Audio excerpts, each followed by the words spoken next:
नमस्कार दोस्तों, आप सभी का द विक्टेड पे स्वागत है। जैसा कि आपने थंबनेल में देख लिया होगा, पोस्टर में देख लिया होगा, आज की वीडियो स्ट्रैटेजी पे होने वाली है। मतलब कि बहुत ही इंपॉर्टेंट वीडियो होने वाली है। इस वीडियो में मैं आपको बताने वाला हूं कि मैंने कैसे तैयारी की थी, मैंने क्या स्ट्रैटेजी बनाई थी, कैसे मैं एग्जाम को क्लियर करता हूं, कैसे मैं पढ़ाई करता हूं और आप कैसे कर सकते हो सकता है कि आपके पढ़ाई करने का तरीका कुछ अलग हो।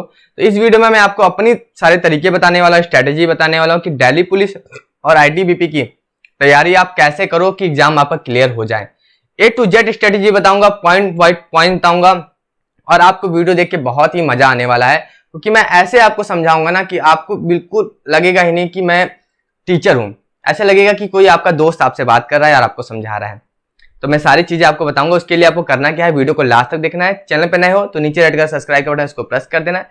टेलीग्राम चैनल से नहीं जुड़े तो टेलीग्राम चैनल से जुड़ जाना है। वीडियो अच्छी लगे तो वीडियो को लाइक कर देना है। तो चलते हैं, वीडियो स्टार्ट करते हैं। हम बात करने वाले हैं स्ट्रैटेजी की बात करने वाले हैं। देखिए, स्ट्रैटेजी का मतलब क्या होता है।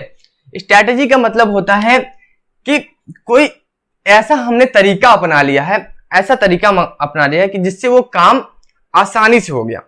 अगर किसी स्ट्रैटेजी से कोई काम आसानी से नहीं हो रहा है, लॉन्ग वे में हो रहा है, टाइम लेके हो रहा है, तो समझ लीजिए वो स्ट्रैटेजी आपकी खराब है। अगर स्ट्रैटेजी का मतलब ही है कि आप उसके बाद सक्सेस हो जाओ, ठीक है। स्ट्रैटेजी का मतलब ये है कि अगर आप उस स्ट्रैटेजी को अपनाए और सक्सेस हो गए तो आपकी वो स्ट्रैटेजी क्या हो गई, वो आपके लिए प्रॉफिटेबल हो गई, लुक्रेटिव हो गई, बेनिफिशियल हो गई। तो स्ट्रैटेजी का मतलब आप समझ गए होंगे कि ऐसी विधि, ऐसा कोई मतलब कि काम, ऐसे करने का तरीका जिससे आपको सक्सेस मिल जाए, वो आपकी स्ट्रैटेजी होगी। ऐसा नहीं है कि मेरी स्ट्रैटेजी आप पे काम आ जाएगी, आपकी स्ट्रैटेजी मेरे पे काम आ जाएगी, आपकी स्ट्रैटेजी किसी और पे काम आ जाएगी। सबकी स्ट्रैटेजी अलग अलग होती है, क्योंकि हर कोई डिफरेंट है। हर किसी की कैपेसिटी अलग है, हर किसी की याद करने की कैपेसिटी अलग है, हर किसी के काम करने की कैपेसिटी अलग है, हर किसी का माइंड अलग अलग है। तो स्ट्रैटेजी भी तो अलग अलग होगी ना। एक स्ट्रैटेजी आपकी सब पे तो काम नहीं कर सकती ना। तो मैं जो आपको स्ट्रैटेजी बताने वाला हूं वो सब पे काम करने वाली है, ठीक है। आपकी स्ट्रैटेजी, आपकी जो पास है वो आपकी अच्छी स्ट्रैटेजी होगी, मगर मैं जो स्ट्रैटेजी आपको बताने वाला हूं वो लाइफ में सबको काम देगी, सबको A to Z। तो मेरी स्ट्रैटेजी क्या है, देखिए मेरी स्ट्रैटेजी, अगर मैं आईटीबीपी का एग्जाम की तैयारी कर रहा था तो सबसे पहले मैंने क्या किया था, सबसे पहले ये देखा था कि मुझे आईटीबीपी की नौकरी क्यों चाहिए। सबसे पहले आप ये क्वेश्चन करो कि आपको आईटीबीपी या दिल्ली पुलिस की नौकरी क्यों चाहिए। मैं ये क्यों बोल रहा हूं आपको बताऊंगा अभी। जब आपको ये पता चल जाएगा कि आपको आईटीबीपी, दिल्ली पुलिस या किसी भी एग्जाम या किसी भी नौकरी क्यों चाहिए, कोई भी नौकरी क्यों चाहिए, उसके बाद आपका ये होगा कि नहीं, आप एक तरह से क्लियर हो जाओगे, हाँ मुझे इसकी तैयारी करनी है, मैं इसको क्लियर करके रहूंगा। मैं अपनी बात बता दूं, मैंने बहुत सारी आर्मी रैलीज देखी। मैंने अपनी लाइफ में बहुत सारी आर्मी रैली देखी। मैं एक बार बता दूं, मैं अपने दोस्तों को अपने साथ आर्मी की रैली में लेके गया था। मेरे दोस्त आर्मी की रैली में दौड़े ही नहीं, भाग के चले गए। मगर मैं वहां दौड़ा, फेल हुआ, कोई बात नहीं, एक्सपीरियंस लिया मैंने। सबसे पहली बात तो स्ट्रैटेजी, देखिए अभी मैं आपको बताऊंगा हर चीज। पहली बात तो आपको फेल होने से नहीं डरना है, फेल होने से नहीं डरना है। फेल का मतलब ही होता है सक्सेस, ठीक है। फेल होने का मतलब, मैंने 4 बार आर्मी की रैली देखी है, चारों बार फेल हो गया। आईटीबीपी में सेलेक्ट हो गया और फिर उसके बाद रेलवे में सेलेक्ट हो गया, ठीक है। रेलवे में सेलेक्ट हो गया, एसएससी में सेलेक्ट हो गया, ठीक है, और यूपी ट्रिपल एससी में सेलेक्ट हो गया, और बीआरओ में सेलेक्ट हो गया, और कई सारी जॉब में मेरा सिलेक्शन हो गया। क्यों हो गया? क्योंकि मैं फेल होने से नहीं डरता, मैं फेल होने से नहीं डरता। तो पहली स्ट्रेटेजी तो आपकी यही होनी चाहिए कि आप फेल होने से नहीं डरना है। आपको ये सोच लेना है कि मुझे क्यों चाहिए। मैं आईटीबीपी को बता दूं, मुझे वर्दी से बहुत प्यार था, मतलब वर्दी से बहुत प्यार है, बहुत प्यार है वर्दी। मैं जब छोटा था तभी से मैंने सोच लिया था कि मैं आर्मी में जाऊंगा। तभी मैं रैली देखता था आर्मी की। मुझे पुलिस में जाने का उतना शौक नहीं था, मगर मुझे आर्मी में जाने का बहुत शौक था। मुझे वर्दी का बहुत शौक था। वर्दी मुझे ऐसा लगता था कि यार वर्दी के बिना कुछ नहीं है। वर्दी ऐसी चीज है ना कि आप उसको मार्केट से खरीद के पहन के भी वो मजा नहीं आने वाला। जब आप उसको एग्जाम क्लियर करके और उसके बाद जब वर्दी पहनोगे, उसका मजा अलग है। मतलब वो ऐसा लगता है कि उसको आपने कमाया है, खरीदा नहीं है, उसको कमाया है मेहनत करके। तो वो मुझे चाहिए था, वो मुझे मिल गया। उसके लिए मैंने कितनी आर्मी रैली देखी, रात रात भर जागा। आर्मी रैली की सच्चाई आपको पता ही है कि वहां जाना, फिर उसके बाद दौड़ना, भागना, कितना इंसान, मैंने 4-4, 5-5 आर्मी की रैली देखी, फिर उसके बाद ITBP एग्जाम क्लियर हुआ, रेलवे का हुआ, SSC का सक्सेस। तो ये मेरी थी कि मैं कभी फेल होने से नहीं डरा। अब हम बात कर लेते हैं कि आपको क्या करना है, क्योंकि आपका केस डिफरेंट होगा, ठीक है, आपकी चीजें अलग होगी, आप मेरी तरह नहीं होंगे, मेरी तरह नहीं सोचते होंगे। तो मैं बता दे रहा हूं कॉमन पीपल किस तरह से सोचता है। अगर आप ITBP की तैयारी कर रहे हो तो सबसे पहले आपको यह पता करना चाहिए कि ITBP का सिलेबस क्या है, ठीक है। ITBP का सिलेबस क्या है, आपको सिलेबस पहले पता कर लेना है। उसके बाद सिलेबस में आपको पता चल गया कि 100 क्वेश्चन आने हैं, 2 घंटे का समय है, आपको पता लग गया 35 क्वेश्चन आने हैं इंग्लिश के, 30 क्वेश्चन आने हैं मैथ के, 25 क्वेश्चन आने हैं GS के, 10 क्वेश्चन आने हैं कंप्यूटर के। आपको यह पता होना चाहिए। उसके बाद आपको पता होना चाहिए इंग्लिश में किस किस टॉपिक से आ रहे हैं, मैथ में किस टॉपिक से आ रहे हैं, और GS में किस टॉपिक से आ रहे हैं, कंप्यूटर में किस टॉपिक से आ रहे हैं।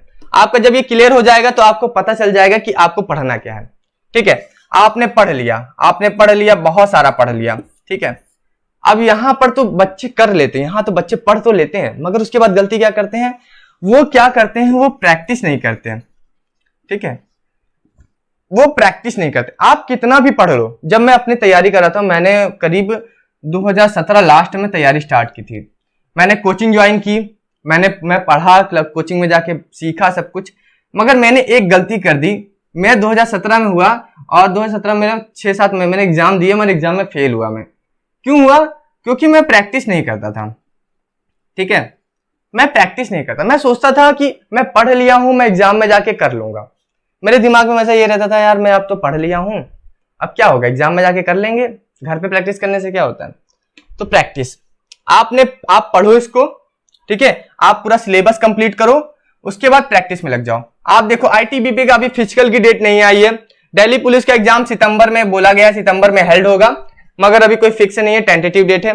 तो अभी अगर हम बात करें, जून आपके पास अभी है, पूरा आधा जून है, जुलाई है, अगस्त है, तो 2 महीने 2.5 महीने आपके पास, अगर दिल्ली पुलिस की देखा 2.5 महीने आपके पास है। ITBP की बात करें तो अभी तक फिजिकल ही नहीं हुआ है, रिटर्न में अभी आप समझ लीजिए आपके पास 5 महीने तो हैं, 5 महीने तो आपके पास पूरे, 4 से 5 महीने तो आपके पास पूरे हैं। तो आपको करना क्या है, आपको कोशिश ये करनी है, पहले फाइंड आउट करना है कि आपको सिलेबस पूरा कंप्लीट हो जाए, क्योंकि ITBP में आपको पता है कि रिटर्न के नंबर जुड़ने हैं, केवल रिटर्न के ऊपर मेरिट बननी है। तो आप क्या करो पहले आपके अपने सिलेबस को पूरा कंप्लीट करो। जैसे इंग्लिश का जो सिलेबस है, इंग्लिश में कहां से क्वेश्चन आते हैं, वैसे इंग्लिश की भी क्लासेस भी स्टार्ट करने वाला हूं। तो जैसे मैं क्लासेस स्टार्ट कर रहा हूं, तो यहां से आप पूरा सिलेबस कंप्लीट करो, उसको पढ़ो, पढ़ने के साथ आप क्या करो, प्रैक्टिस करो, क्योंकि आपके पास अभी एक्स्ट्रा टाइम नहीं है, आपके पास इतना टाइम नहीं है कि आप पहले पढ़ लोगे फिर प्रैक्टिस करोगे। पढ़ो, उसको प्रैक्टिस करो, ये मत सोचो कि पढ़ लिया, मुझे आ गया, मैं भगवान हो गया, भगवान नहीं है कोई, इंसान भूल जाता है, ठीक है। आप प्रैक्टिस करो, प्रैक्टिस करने के बाद उसके बाद आप जब एग्जाम में जाओगे तो आपको अच्छा लगेगा कि हाँ यार मैंने प्रैक्टिस की थी, मैं उसमें वो हो गया, मतलब परफेक्ट हो गया उस काम में। प्रैक्टिस करने से इंसान परफेक्ट हो जाता है, ठीक है। अब मैं बता दूं पढ़ने और याद करने का भी तरीका बता देता हूं। जैसे कि आपको बताता हूं कि कोई भी चीज आप हमेशा देखोगे ना तो वो चीज आपको याद हो जाएगी। अब जैसे कि मैं यहां पर देखिए अपने चैनल का नाम लिखा हूं, आज मैंने ब्लैक कलर से लिखा है। अगर जो मेरी वीडियो हमेशा देखता होगा उसको ये चीज ऑड लगा होगा कि आज ब्लैक कलर से लिखा हुआ है, ठीक है। तो ये इंसान की पावर होती है ऑब्जर्वेशन की। इंसान ऑब्जर्वेशन करता है कि यार हमेशा तो यार रेड कलर से लिखा रहता था, आज ब्लैक कलर से लिखा हुआ है।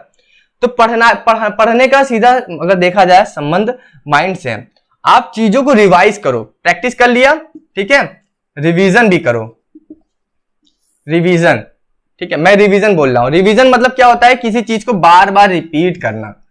आप किसी चीज को बार बार रिपीट करोगे, आपको थोड़ा 10% याद होगा, फिर दोबारा रीड करोगे 20% याद हो जाएगा, 30% याद हो जाएगा, 40% हो जाएगा, 50% हो जाएगा, ऐसे ऐसे करके आप परफेक्ट हो जाओगे इसमें। मगर ये जान लीजिए कुछ दिन छोड़ने के बाद इंसान भूल जाता है। तो सीधी सी बात है, बिना रिवीजन के, बिना प्रैक्टिस के आप एग्जाम क्लियर नहीं कर सकते।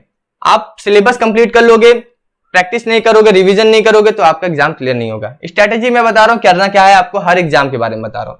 तो सबसे पहले आपको यह पता हो गया होगा कि आपको सिलेबस क्या है, आपको करना क्या है, आपका टास्क क्या है। सीधी सी बात है, अगर मान लीजिए आप कोई सब्जी बनाने जा रहे हो, आलू की सब्जी बनानी है आपको, तो आप क्या सोचोगे, यार आलू की सब्जी बनानी, सबसे पहली बात क्या, आलू होना चाहिए आपके पास, उसके बाद उसके मसाले होने चाहिए, नमक होने चाहिए, उसके बाद वो कैसे बनता है, उसके बाद उसके लिए बर्तन कौन से लगेंगे, गैस लगेगी, क्या लगेगा, कुछ मतलब कि किस में पकाएंगे उसको, कितनी देर पकाना है। तो उसका एक पूरा आपको मेथड होना चाहिए ना, मेथड, उसका एक मेथड है, उसकी एक विधि है। मेथड एक विधि है कि हाँ ऐसे ऐसे करना है, आलू को ऐसे ऐसे करना है, वैसे सिलेक्शन का भी एक मेथड है। आपको सिलेबस के बारे में पूरा पता होना चाहिए, ठीक है। आपको पता होना चाहिए इंग्लिश में कहां से आ रहा है, मैथ में कहां से आ रहा है, यहां से कहां से आ रहा है, कंप्यूटर में क्वेश्चन कहां से आ रहे हैं, उसकी आपको पूरा सिलेबस कंप्लीट करो, फिर रिवीजन करो, फिर प्रैक्टिस करो, ठीक है। समय लगता है और अपने आप को यूटिलाइज करो। अब आप बहुत से क्वेश्चन आएंगे सर टाइमिंग कैसे कंफर्म करें। देखिए टाइमिंग मैंने स्टार्टिंग में पूछा था ना कि क्यों चाहिए। अगर आपको ये लगता है कि क्यों चाहिए ना, तो मैं ये बता दूं, मैं अभी जो वीडियो शूट कर रहा हूं वो रात में शूट कर रहा हूं। रात में अभी 11 बज गए हैं, रात में 11 PM हो रहे हैं और मैं रात में वीडियो शूट करके मैं इसको दिन में या दोपहर में अपलोड करता हूं। तो अगर आपको ये पता चल जाए कि आपको कोई काम क्यों करना है, तो उसके बाद टाइम मैटर नहीं करता। आप दिन में जितने मन, जब तक आपको लग रहा है कि यार मुझे नहीं आ रहा, पढ़ो, आप देखो उसको। आपको चाहिए ना वर्दी, आपको नहीं चाहिए तो मत पढ़ो। आप ये पूछोगे सर मैं कितने घंटे पढ़ूं, यार मैं घंटे मैटर नहीं करते, मैटर कर रहे हैं कि आपको चाहिए कि नहीं चाहिए वो चीज। अब मैं रात को 11 बजे वीडियो बना रहा हूं आपके लिए, तो इसका मतलब है कि मुझे आपको कुछ देना है। मैं बहुत डेडिकेटेड हूं आपके लिए, मैं अपने यूट्यूब चैनल के लिए डेडिकेटेड हूं, मुझे काम करना है तभी मैं डेडिकेटेड हूं। मैं अपनी नींद छोड़ के मैं आपके लिए वीडियो बना रहा हूं, तो मतलब कि मैं डेडिकेटेड हूं अपने काम के लिए। आप भी अपने काम के लिए डेडिकेटेड हो जाओ। आपको लगता है कि आपको लगता है कि आपका इंस्टाग्राम, ठीक है, इंस्टाग्राम अच्छा नहीं है, इंस्टाग्राम हटा दो, फेसबुक अच्छा नहीं है, व्हाट्सएप अच्छा नहीं है, क्यों टाइम वहां वेस्ट कर रहे हो। जब आपको यहां से पता है, जब आप सिलेक्ट हो जाओगे ना, सिलेक्ट, तो आपका SBI में अकाउंट खुलेगा, SBI में अकाउंट खुलेगा और हर महीने पैसा आएगा। जब हर महीने पैसा आएगा ना आपका, तो आपको लगेगा ना यार कि ये चीज कितनी अच्छी है, ये काम मैंने पहले क्यों नहीं किया। तो पहली बात तो अगर आपको लगता है टाइम मैनेजमेंट करे, टाइम मैनेजमेंट करने का कुछ होता ही नहीं है यार। वो तो सबकी लाइफ अलग अलग है, सबका शेड्यूल अलग अलग है। मैं कितने बजे सो के उठता हूँ, मैं कितने बजे सोता हूँ, वो तो मेरा डिफरेंट है। आप कितने बजे सो के उठते हो, कितने बजे डिफरेंट है, सबका डिफरेंट मैथड है। तो अगर आपको चाहिए क्यों, आपके मन में सवाल है क्यों है, तो आप उसके लिए करो, उसके लिए डेडिकेट हो जाओ, ठीक है। तो स्ट्रेटेजी यही है कि पहले आप सिलेबस कंप्लीट करो, उसके बाद प्रैक्टिस करो, रिवीजन करो और उसी में घूमते रहो जब तक सिलेक्शन ना हो जाए। मैं अपनी बात करूं तो मेरा ITBP का एग्जाम था, उससे पहले मैंने कोचिंग वगैरह की रखी थी और मैंने सिलेबस वगैरह अपना कंप्लीट कर रखा था। मैं रिवीजन करता था, मैं प्रैक्टिस करता था। रेलवे की बात कर लूं, रेलवे का मेरा पहला एग्जाम निकला, फिर उसका सेकंड एग्जाम निकला, फिर उसके बाद साइको था। साइको के लिए मैंने कोई कोचिंग नहीं की, घर में की। मैंने कंप्यूटर पे मैं 70 मिनट बैठा रहता था, आंख फोड़ना, एकदम आंख झपकने का समय नहीं मिलता था, क्योंकि साइको का एग्जाम जानते हो। तो मेन चीज है कि आप कितने डेडिकेटेड हो। मैंने कितनी सारी आर्मी की रैली देख ली, मैंने प्राइवेट सेक्टर में काम कर लिया, फिर उसके बाद मुझे गवर्नमेंट जॉब मिली। फिर उसके बाद आप ये कहोगे कि यार कि ऐसे मिल गई, किस्मत अच्छी थी। किस्मत किसी की अच्छी नहीं होती, किस्मत बनाना भी पड़ता है कभी कभी, ठीक है। आप ये सब भी सोचो कि अगर आपको चाहिए तो आपको क्यों चाहिए और कैसे चाहिए। स्ट्रेटेजी तो कोई मैटर करती ही नहीं है। अगर आपको ये हो गया, पागलपन हो गया ना कि मुझे जॉब चाहिए, तो उसके बाद आपको बस ये देखना है कि सिलेबस क्या था, पढ़ना कैसे है, पढ़ लिया मैंने, प्रैक्टिस कर ली, रिवीजन कर लिया और उसके बाद मैं करता रहूंगा। हमेशा प्रैक्टिस, रिवीजन और पढ़ने पे ध्यान दो।